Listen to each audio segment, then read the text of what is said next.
അസ്സലാമു അലൈക്കും വറഹ്മത്തുള്ളാഹി. എല്ലാ മാന്യ പ്രേക്ഷകർക്കും ഖുർആൻ സദ്വചനത്തിലേക്ക് ഹൃദയം നിറഞ്ഞ സ്വാഗതം. കഴിഞ്ഞ എപ്പിസോഡിൽ നമ്മൾ ഗ്രഹിച്ചത് വിശുദ്ധ ഖുർആനിലെ 2-ാമത്തെ അധ്യായം ബഖറയിലെ അവസാനത്തെ വചനമായിരുന്നു. പ്രാർത്ഥനയുമായി ബന്ധപ്പെട്ട വിഷയമാണ് നമ്മൾ കേട്ടു പഠിച്ചത്. ഇന്ന് ഖുർആനിലെ 104-ാം അധ്യായം സൂറ ഹുമസയാണ് ഞാൻ പരിചയപ്പെടുത്തുന്നത്. നമുക്ക് ഈ അധ്യായത്തിലേക്ക് പ്രവേശിക്കാം. ബിസ്മില്ലാഹിർ റഹ്മാനിർ റഹീം.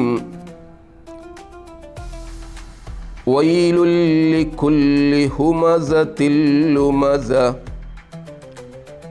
അല്ലദീ ജമഅ മാലൻ വഅദ്ദദ യഹ്സബു അന്ന മാലഹു അഖ്ലദ. സദഖല്ലാഹുൽ അലിയുൽ അലീം. സൂറ ഹുമസ, ഇതിലെ പ്രതിപാദ്യ വിഷയം മനുഷ്യരുമായി ബന്ധപ്പെട്ട ഇടപാടുകളെക്കുറിച്ചും അതുപോലെ തന്നെ നമ്മുടെ ധനസമ്പാദനത്തെക്കുറിച്ചിട്ടുമാണ്. അതിലെ അധാർമികതയെക്കുറിച്ച്, വ്യക്തിബന്ധങ്ങളിലെ അധാർമികതയെക്കുറിച്ച്, അതോടൊപ്പം ധനം സമ്പാദിക്കുന്നതിലെ അധാർമികതയെക്കുറിച്ച്. വൈലുല്ലി കുല്ലി, നാശമെന്നാണ് വൈലി എന്നതിൻ്റെ അർത്ഥം. സർവനാശം. തഫ്സീറിൻ്റെ കിതാബുകളിൽ കാണാം, വൈലി എന്ന് പറഞ്ഞാൽ ഏറ്റവും ഭീകരമായൊരു നരകത്തിൻ്റെ ഒരു വിശേഷമാണ്, ഒരു ഭാഗമാണ് വൈല് എന്ന്. ഏതർത്ഥത്തിലെടുത്താലും വിശ്വാസിക്ക് ഏറ്റവും പേടിക്കേണ്ട ഒരു കാര്യമാണ് ഇവിടെ വിശേഷിപ്പിക്കുന്നത്. ആർക്കാണ് വൈൽ?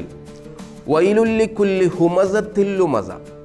ഹുമസ എന്ന വാക്കിൻ്റെ അർത്ഥം പരസ്പരം പരദൂഷണം പറയുക, ഏഷണി എന്നൊക്കെയുള്ള അർത്ഥങ്ങളാണ്. അതിനുശേഷം ലുമസ് എന്ന് പറയുന്നുണ്ട്. ലുമസ് എന്ന് പറഞ്ഞാൽ കൊഞ്ഞനം കുത്തുക എന്നാണ്, അല്ലെങ്കിൽ മുഖം ചുളിക്കുക എന്നതാണ്. അപ്പോൾ അതിന് ഒരുപാട് നാനാർത്ഥങ്ങളുണ്ട്. വിശുദ്ധ ഖുർആൻ്റെ വ്യാഖ്യാതാക്കൾ പല പല അർത്ഥങ്ങളും നൽകിയിട്ടുണ്ട്. അപ്പോൾ പരദൂഷണം എന്നൊക്കെ പറഞ്ഞാൽ പുതിയ കാലത്ത് അതെങ്ങനെ കണക്ട് ചെയ്യുമെന്ന് ചോദിച്ചാൽ നമുക്ക് പെട്ടെന്ന് അത് കണക്ട് ചെയ്യാൻ പറ്റുന്നൊരു വാക്ക് ഗോസിപ്പ്, ട്രോള്, അതൊക്കെയാണ് ഇന്ന് വ്യാപകമായിട്ട് ഉപയോഗിക്കുന്നത്. അപ്പോൾ ഈ ട്രോളൊക്കെ ഇന്നൊരു വളരെ ലാഘവത്തോടെ ഒരു കാണുന്ന കാര്യമാണ് അല്ലേ. ഒരു മനുഷ്യനെ ബോഡി ഷെയ്മിങ്, അതൊക്കെയാണ് ഇന്ന് സജീവമായിട്ട് പറഞ്ഞുകൊണ്ടിരിക്കുന്ന കാര്യം.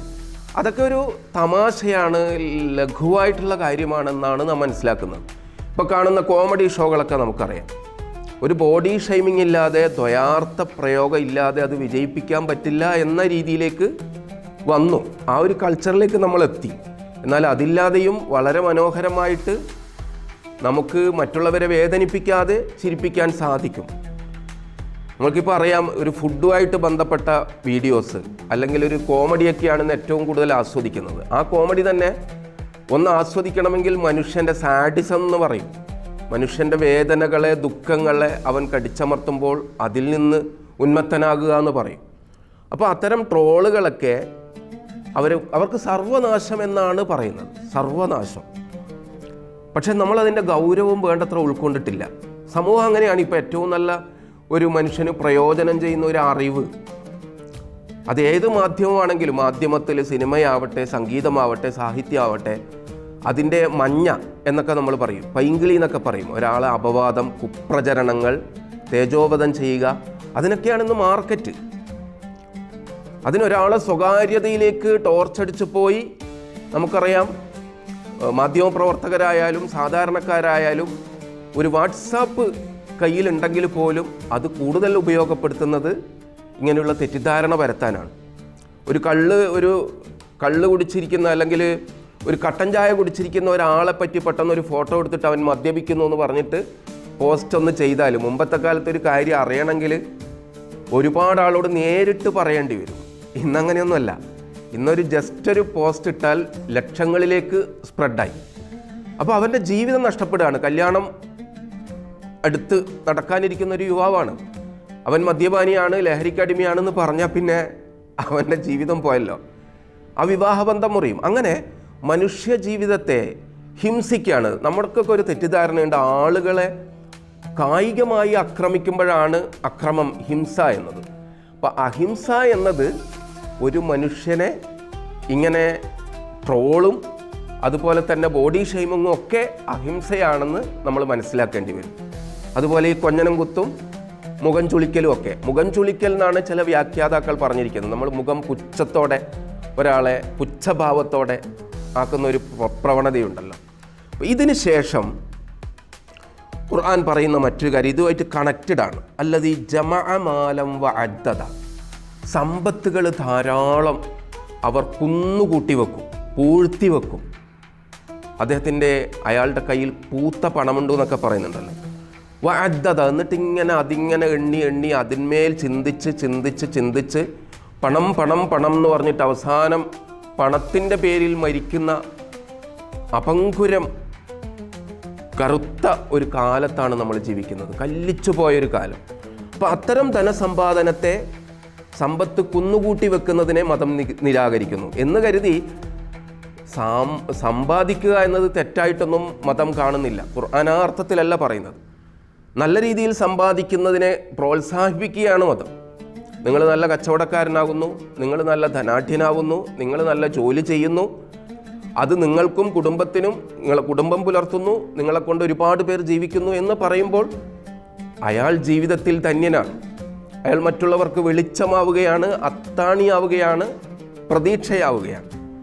പക്ഷേ സമ്പത്തിനെ കുന്നുകൂട്ടി പിശുക്ക് കാണിക്കുന്നവരെ കുറിച്ചിട്ടാണ് ഇത് സൂചിപ്പിക്കുന്നത്. വിശ്വാസിയുടെ സമ്പാദ്യ ശീലത്തെ കുറിച്ചിട്ടുള്ള ഒരു നിർദ്ദേശം സൂറത്തുൽ ഫുർഖാനിൽ മറ്റൊരു ആയത്തിൽ പടച്ചവൻ പറയുന്നുണ്ട്. വല്ലദീന ഇദാ അൻഫഖു ലം യുസ്രിഫു വലം യഖ്തുറു വകാന ബൈന ദാലിക ഖവാമ. അവർ സമ്പത്തിനെ ചെലവഴിക്കുമ്പോൾ ധാരാളിയായി ധൂർത്ത് കാണിക്കുകയുമില്ല, പിശുക്ക് കാണിക്കുകയുമില്ല.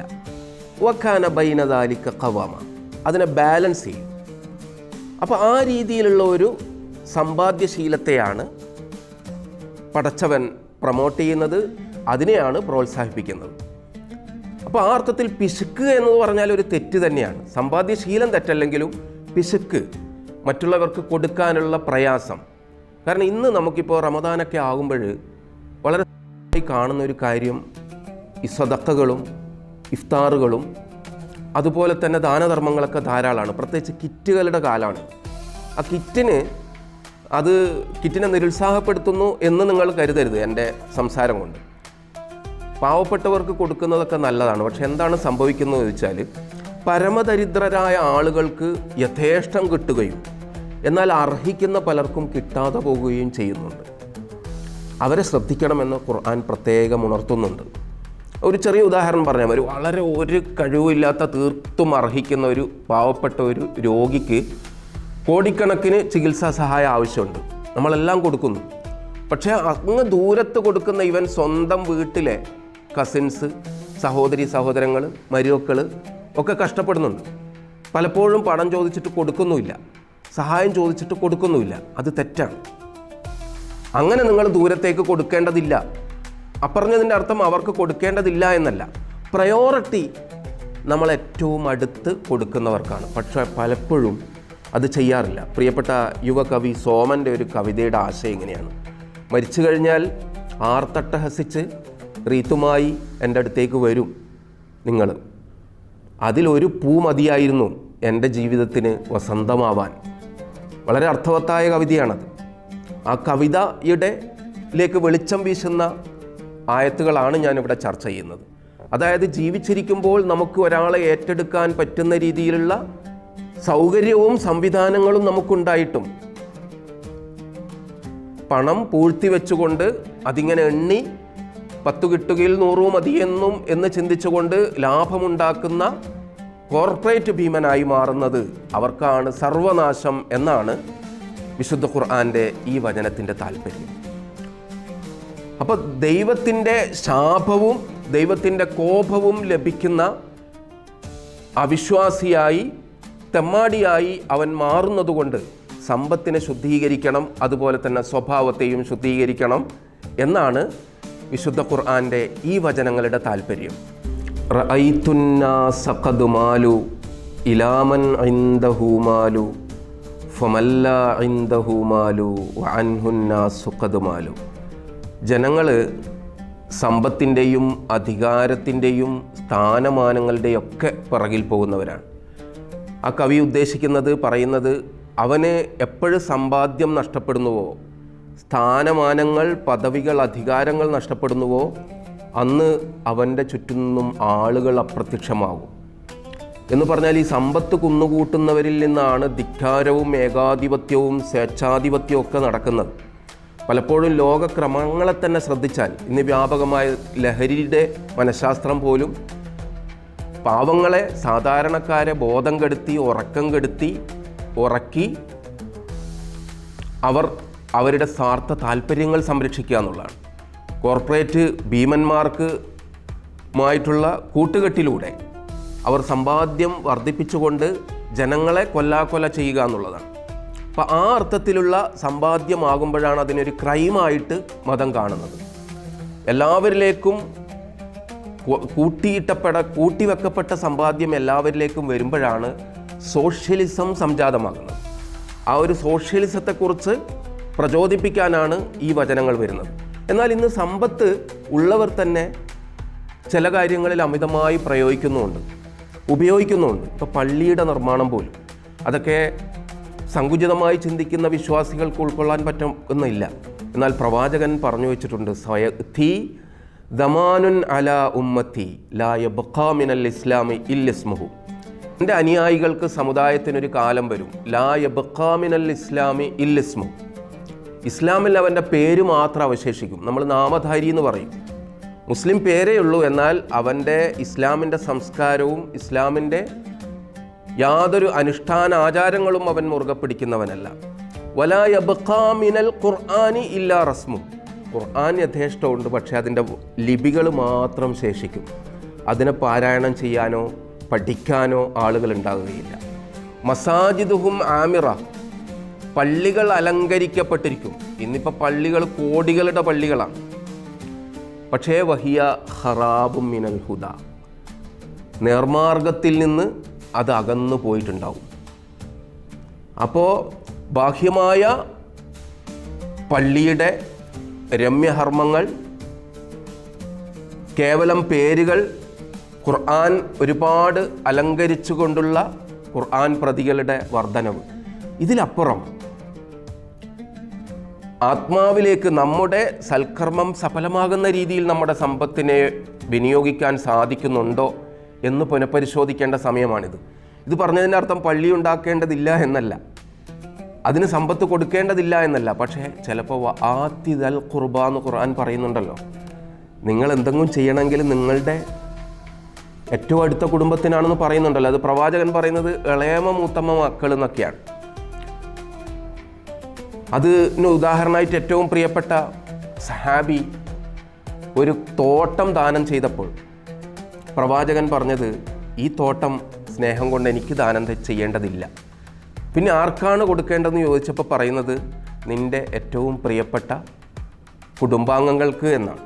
അപ്പോൾ ആ അർത്ഥത്തിൽ സമ്പത്തിനെ വിമലീകരിക്കാൻ, സമ്പത്തിനെ സംസ്കരിക്കാൻ, അതോടൊപ്പം സ്വഭാവത്തെയും സംസ്കരിക്കാൻ നമുക്ക് സാധിക്കണം.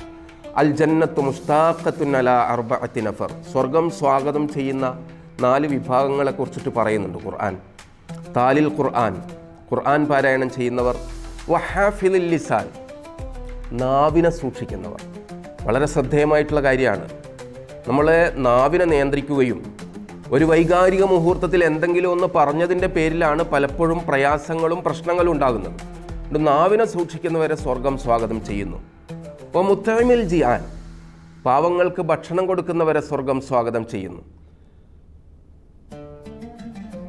അത് ആ ഹദീസിലൂടെ നമ്മൾ മനസ്സിലാക്കുന്ന കാര്യം നാവിനെ സൂക്ഷിക്കുക അഥവാ സ്വഭാവത്തെ സംസ്കരിക്കുക. മുത്തഇമിൽ ജിആൻ, പാവങ്ങൾക്ക് ദാനധർമ്മങ്ങളും സഹായ സഹകരണങ്ങളും ചെയ്യുക.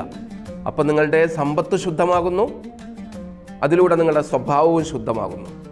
നല്ല രീതിയിൽ സമ്പാദിക്കാനും ദൈവപ്രീതിയിൽ ചെലവഴിക്കാനും നല്ല സ്വഭാവത്തിൻ്റെ വക്താക്കളാവാനും പടച്ച തമ്പുരാൻ നമ്മളെ അനുഗ്രഹിക്കട്ടെ. ആഖിറു ദഅ്വാനാ അൽഹംദുലില്ലാഹി റബ്ബിൽ ആലമീൻ. അസ്സലാമു അലൈക്കും വറഹ്മത്തുള്ളാഹി വബറകാതുഹു.